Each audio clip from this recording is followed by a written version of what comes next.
Economics Awadh classes YouTube channel पर आपका स्वागत है। आज की इस क्लास में हम लोग दीर्घकालीन लागत के बारे में अध्ययन करेंगे। इसके पहले की क्लासों में हम लोगों ने लागत की अवधारणा के अंतर्गत वास्तविक लागत, निजी लागत, सामाजिक लागत, मौद्रिक लागत के अंतर्गत स्पष्ट एवं अस्पष्ट लागत, सामान्य लाभ तथा अवसर लागत, अल्पकालीन एवं दीर्घकालीन लागतों का एक सामान्य परिचय जाना था।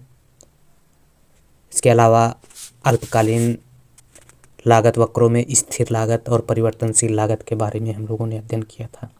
इसके अलावा अल्पकाल में ही प्रति इकाई लागत वक्रों के बारे में हम लोगों ने अध्ययन किया था।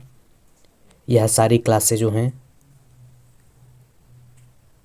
चैनल पर उपलब्ध हैं और सारी क्लासों का वीडियो जो है वीडियो का लिंक जो है इस वीडियो में दे दिया जाएगा, तो आप लोग वहां से भी देख सकते हैं।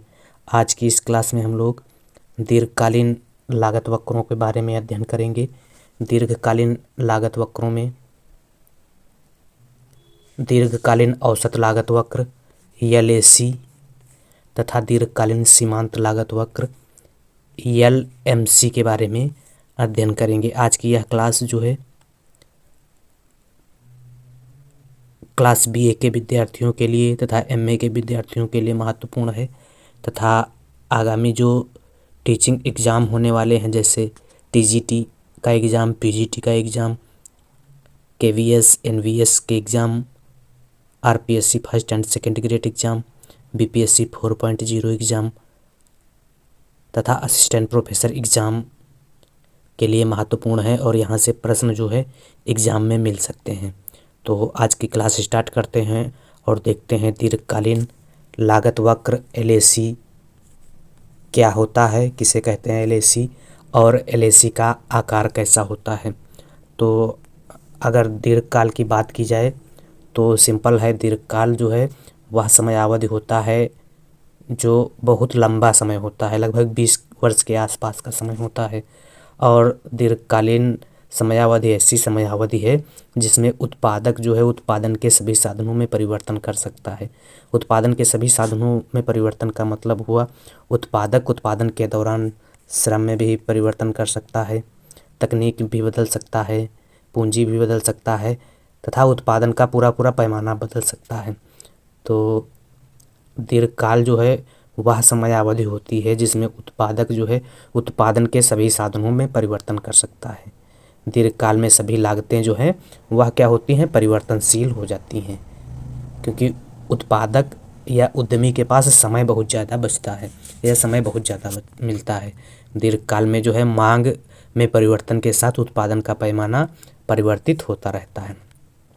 अब दीर्घकाल में क्या होता है, मांग बढ़ने पर किसी वस्तु की जब मांग बढ़ती है तो उत्पादक या उद्यमी प्लांट का आकार बढ़ाकर पूर्ति में भी बढ़ोतरी कर देता है।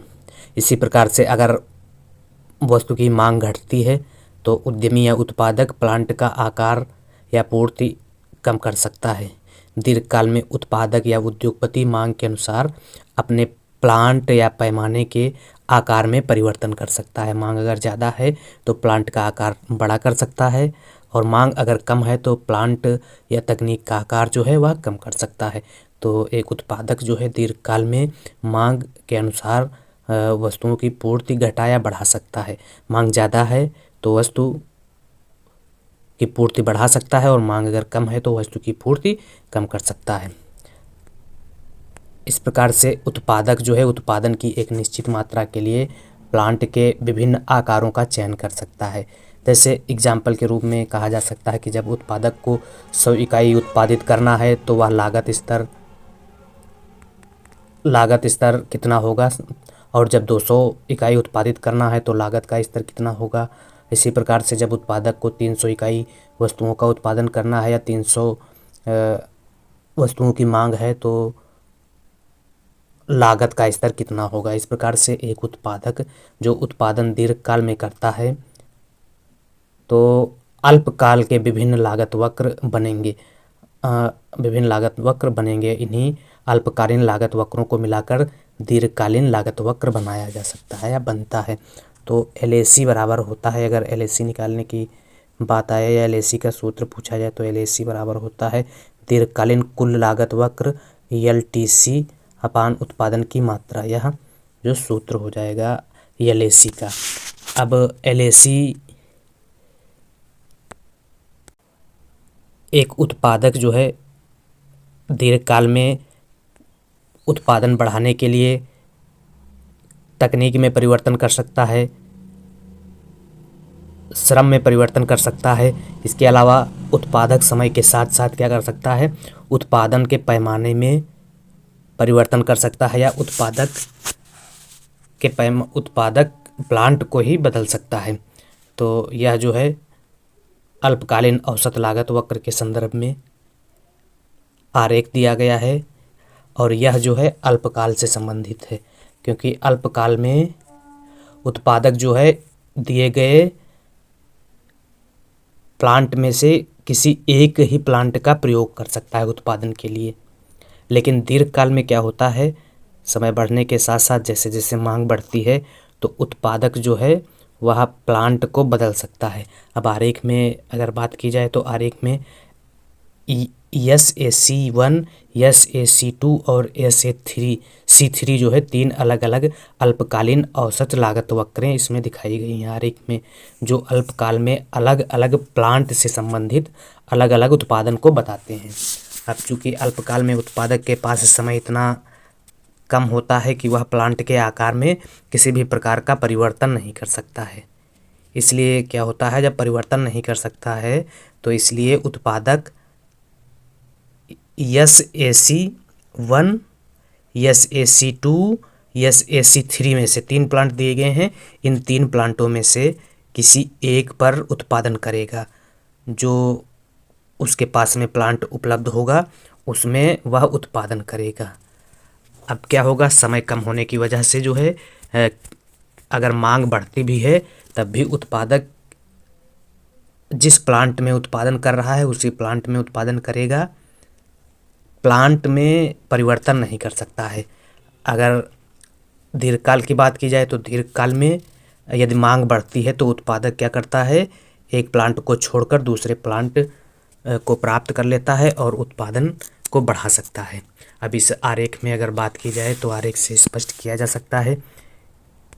इसके x अक्ष पर जो है उत्पादन की मात्रा को दिखाया गया है और y अक्ष पर लागत को दिखाया गया है।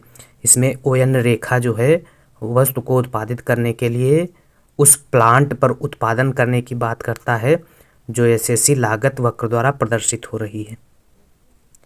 यदि क्या होता है, मांग बढ़ती है, जब मांग अगर बढ़ती है, उपभोक्ताओं द्वारा किसी वस्तु की जब मांग बढ़ाई जाती है तो उत्पादक प्लांट नहीं बदलता है। प्रारंभ में क्या होता है, न्यूनतम बिंदु पर जो होता है उत्पादन करता है। जब यह इतनी ON मांग थी तो वस्तु की लागत या इतनी करके ON करके जो NA करके जो है उत्पादन करता था। अब क्या होता है, अगर मांग में जब वृद्धि होती है तो प्लांट में उत्पादक जो है किसी प्रकार का परिवर्तन नहीं करता है, E1 पर ही उत्पादन करता रहता है। मतलब यहाँ से बढ़कर E1 उत्पादन करता रहता है, जिससे क्या होता है, थोड़ी सी लागत बढ़ जाती है वस्तु की।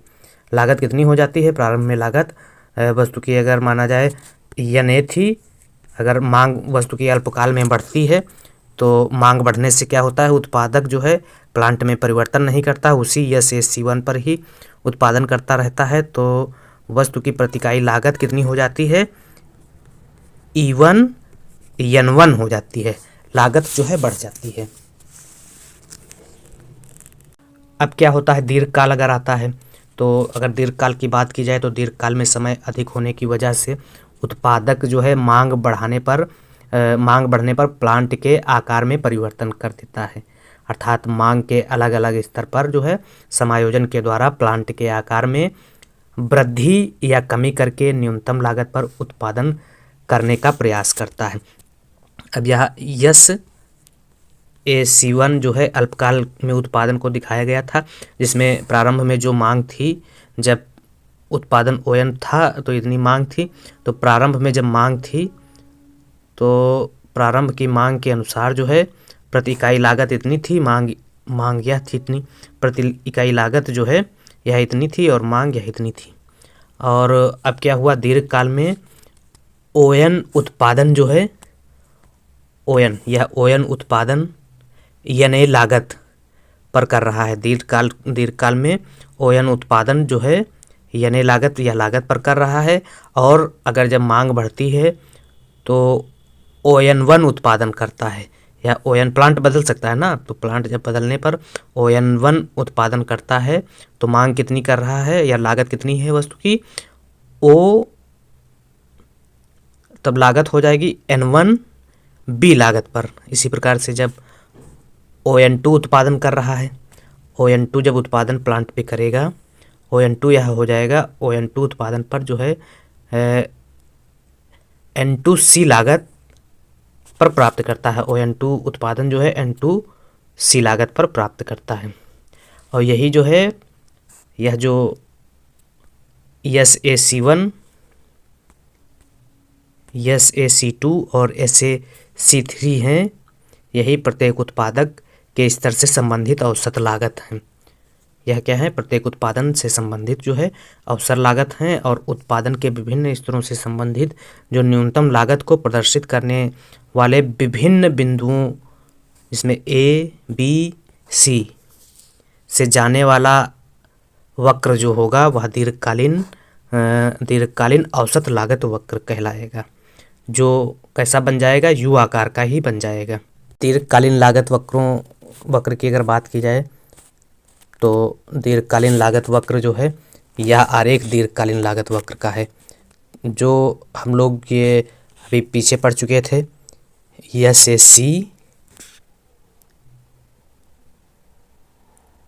SAC1, SAC2 और SAC3,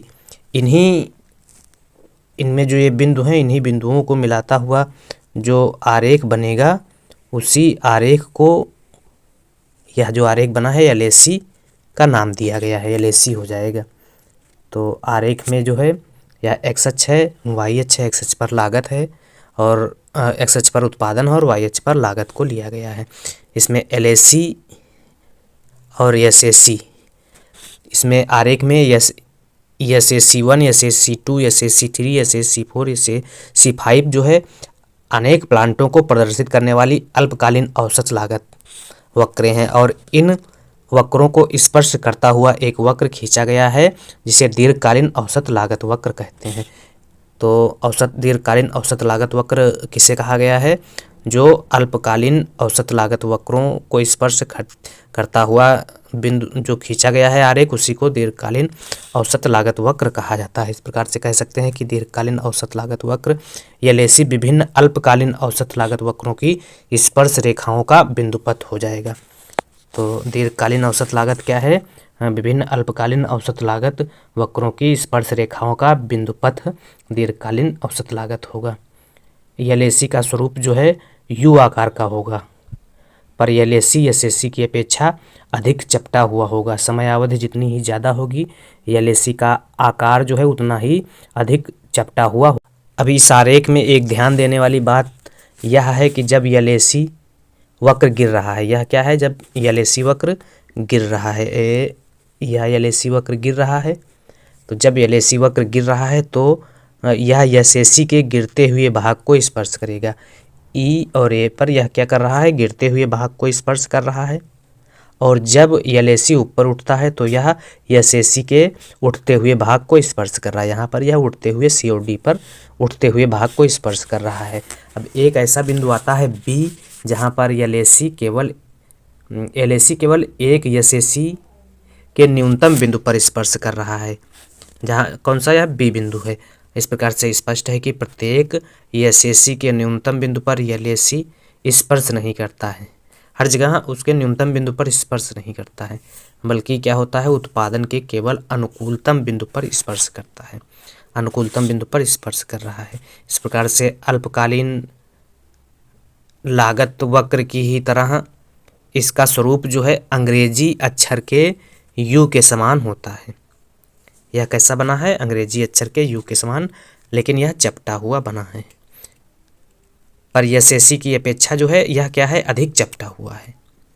और यू आकार के होने का जो कारण है वह पैमाने की बचतें अथवा मितव्ययता को लिया गया है। अल्पकाल में एसी के यू आकार होने का जो कारण है अर्थव्यवस्था में परिवर्तनशील अनुपातों का नियम क्रियाशील होना माना गया है। 1920 में वाइनर ने बताया कि किसी भी फर्म का दीर्घकालीन वक्र एलएसी सभी अल्पकालीन लागत वक्रों को ढकता हुआ होता है। इसलिए वाइनर ने एलएसी को या दीर्घकालीन लागत वक्र को आवरण वक्र या एनवलप कर्व कहा है। तो एलएसी को आवरण वक्र भी कहा जाता है।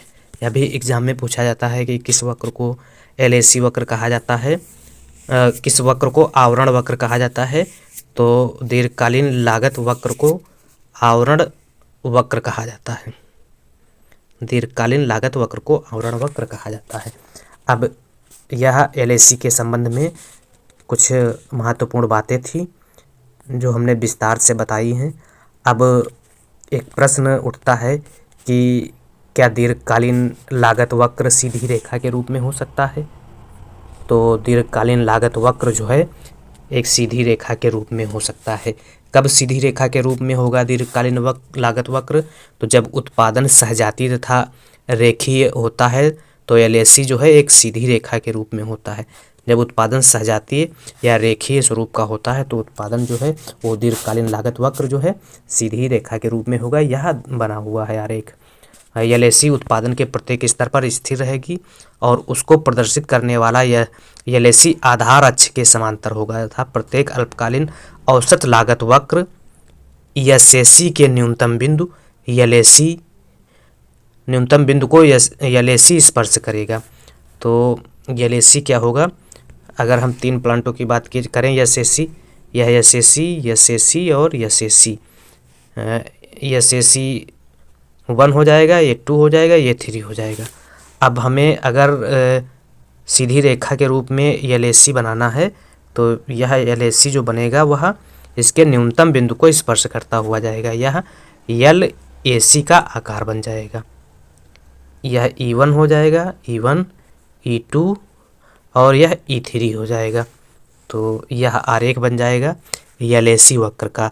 आरेख में एलएसी जो है एक सीधी रेखा के रूप में होगा तथा एलएसी एसएसी1, एसएसी2, एसएसी3 के न्यूनतम बिंदु E1, E2 और E3 पर स्पर्श कर रही होगी। तो एलएसी जो है एक सीधी रेखा के रूप में भी हो सकता है और एलएसी क्या है, यू आकार का भी हो सकता है, जो चपटा हुआ यू आकार का हो सकता है। अब दीर्घकालीन सीमांत लागत वक्र की अगर बात की जाए तो एलएमसी की अगर बात की जाए तो दीर्घकाल पता ही है कि ऐसा समय होता है जिसमें फर्म के द्वारा प्लांट का आकार परिवर्तित कर दिया जाता है या फर्म दीर्घकाल में जो है पैमाने को बदला जा सकता है। अब दीर्घकाल में एलएमसी को जानने के लिए एसएमसी का जानना भी ज़रूरी है। वैसे ही है जैसे हम लोग अल्पकाल में पढ़े थे। तो अगर एलएमसी की बात की जाए तो एक अतिरिक्त इकाई का उत्पादन करने के लिए कुल लागत में होने वाले परिवर्तन को दीर्घकालीन सीमांत लागत वक्र कहते हैं। इसी का हम लोगों ने किसमें अल्पकाल में भी अध्ययन किया था। अगर एमसी की बात की जाए तो एमसी बराबर हो जाएगा TCN माइनस TCN-1 हो जाएगा। अब दीर्घकाल में सीमांत लागत भी प्रारंभ में क्या होती है, घटती है फिर बढ़ती है।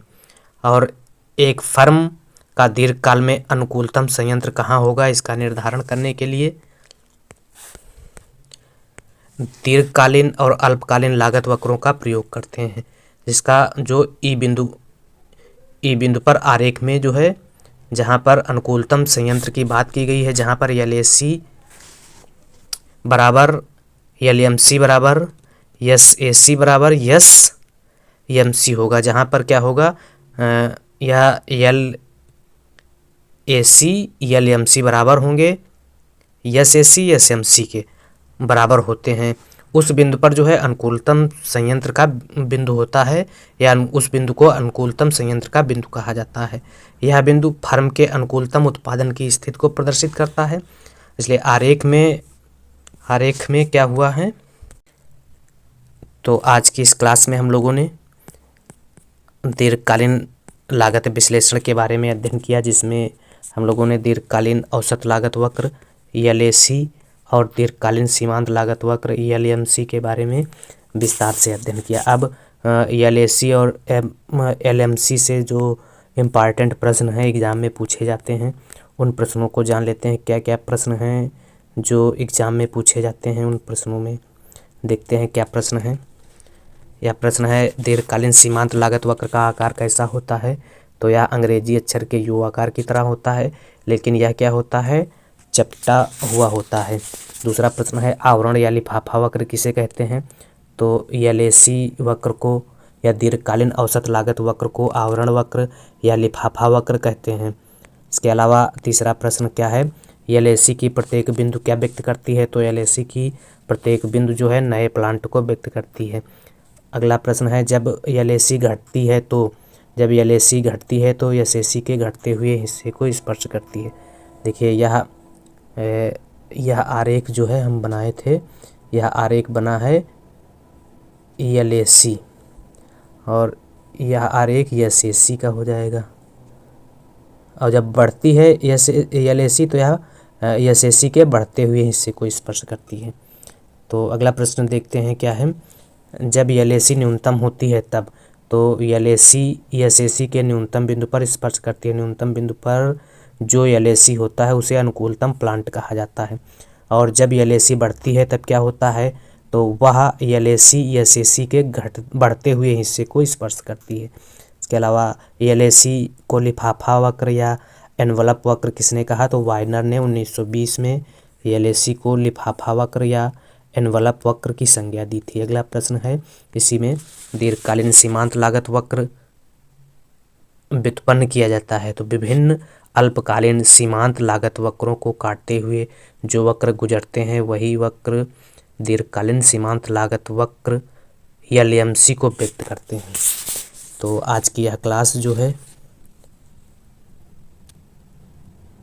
दीर्घकालीन लागत वक्र विश्लेषण से संबंधित थी, जिसमें हम लोगों ने ELAC और ELMC के बारे में विस्तार से अध्ययन किया। Economics Awadh classes YouTube channel पर अगर आप पहली बार विजिट कर रहे हैं तो चैनल को सब्सक्राइब करें तथा वीडियो को लाइक करें और वीडियो को अपने दोस्तों तक शेयर करें।